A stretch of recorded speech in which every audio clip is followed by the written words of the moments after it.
जब से मैं इतना छोटा था ना, बच्चा, उस वक़्त से मुझे और कुछ नहीं करना था, मुझे सिर्फ और सिर्फ एक्टर बनना था, हिंदी फिल्म हीरो बनना था। मैं बड़ा ही फिल्मी बच्चा था कि बच्चे बाहर खेलने के लिए जाते थे तो मैं अंदर होता था और वीसीआर पे कोई फिल्में देख रहा होता था या कैसेट पे म्यूज़िक सुन रहा होता था या फिल्मी मैगजीन्स पढ़ रहा होता था।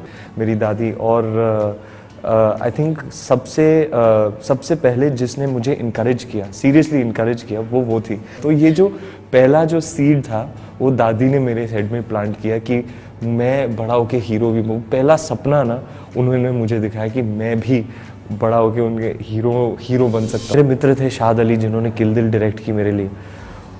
वो उस वक्त झूम बराबर झूम उनकी निकली थी और वो एड्स डायरेक्ट कर रहे थे। मैंने पूछा मुझे जॉब दे देगा तू, और उन्होंने मुझे एज असिस्टेंट डायरेक्टर जॉब दिया। मैंने सोचा असिस्टेंट डायरेक्टर की नौकरी अच्छी होगी, मैं सेट पर रोज़ जाऊंगा, एक्टरों से मिलूंगा, कास्टिंग डायरेक्टर से मिलूंगा, लोग जो प्रोफेशनल्स हैं इंडस्ट्री में उनसे मेरी मुलाकात तो होगी, फिर पता चलेगा कि एक स्टार्टिंग पॉइंट तो कहीं ना कहीं मिल जाए।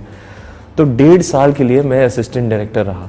अब मैंने सब कुछ किया, crowd control, casting, pre production, ये सब मैं प्रॉपर असिस्टेंट डायरेक्टर हुआ करता है। एक दिन मैंने अपने आप को देखा, आंखें एकदम, मतलब 24 घंटे हमारा काम चलता था यार, बहुत हार्डवर्क हुआ करता था, थैंकलेस हार्डवर्क, और आंखें में वो डार्क सर्कल्स आ गए थे, पेट निकल आया था। मैंने कहा यार इस हालत में तो मैं कभी एक्टर बनूंगा नहीं, बहुत हो गया, अब मेरा फोकस मुझे शिफ्ट करना है।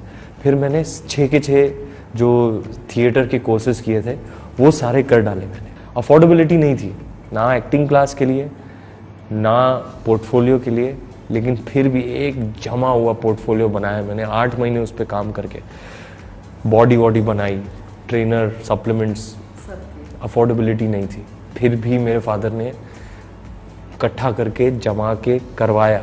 Top notch trainer, top notch supplements, top notch photographer, top notch shooting production value, top notch printing. वो एटलीस्ट पोर्टफोलियो तो ले लेते थे। कॉल बैक कभी आता था कभी नहीं आता था। अली अब्बास जफर को, वो भी एक ऐसा व्यक्ति था जिसको मैंने दिया, बोला थोड़ा यशराज में थोड़ा मेरे लिए पुश कर दे।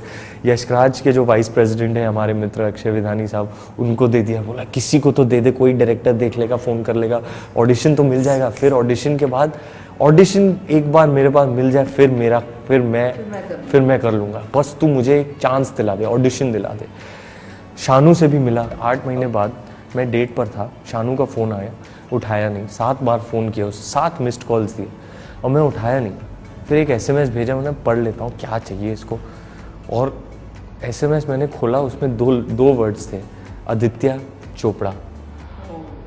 और मैं हाथ से, मतलब मैं यकीन नहीं, मतलब हेलो क्या आदित्य चोपड़ा, क्या।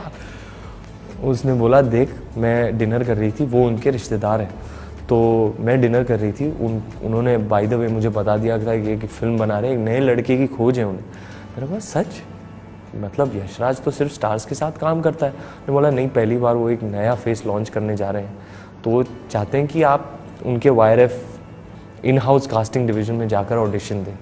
मैं गया, मुझे पता था ये ही वो मौका है जो मैं ढूंढ रहा हूँ, ये ही वो ऑडिशन है जो मैं ढूंढ रहा था। यशराज का एक लीड रोल, बहुत बड़ा मौका था। मुझे पता था भैया ये कर लिया ना तो हो गई मेरी एंट्री। ऑडिशन मैंने अनुष्का के साथ किया था, लेकिन पहले ऑडिशन के बाद मैं हर ऑडिशन में मैं और ख़राब काम कर रहा था, और ख़राब। नर्वसनेस थी। यशराज में मतलब इतने बड़े सेटअप में आ गया था।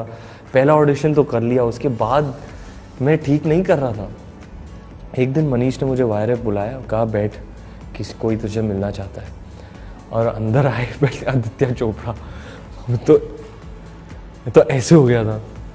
फिर उन्होंने कहा तू क्या कर रहा है यार, बैठे। हाँ बॉस, तू क्या कर रहा है यार, इतना बढ़िया फर्स्ट ऑडिशन दिया तूने, उसके बाद तू मतलब ख़राब काम कर रहा है, क्यों कर रहा है ऐसा?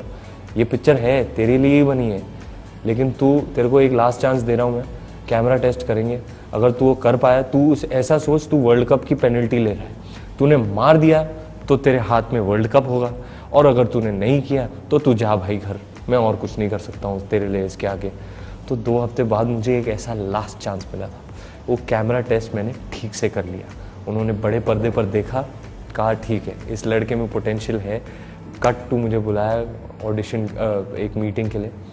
उन्होंने मुझे बोल दिया कि आपने जो पहला ऑडिशन दिया, मैंने लाइफ में ऐसे किसी का पहला ऑडिशन नहीं देखा है।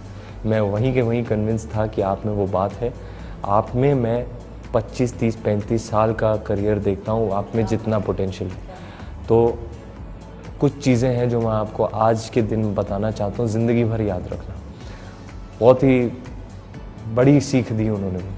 जैसे कि मैंने कहा, मैं बाहर आया, रोने लगा, मम्मी को फ़ोन किया, शानू को फ़ोन किया, और मुझे कास्ट किया गया था, बैंड बाजा बारा।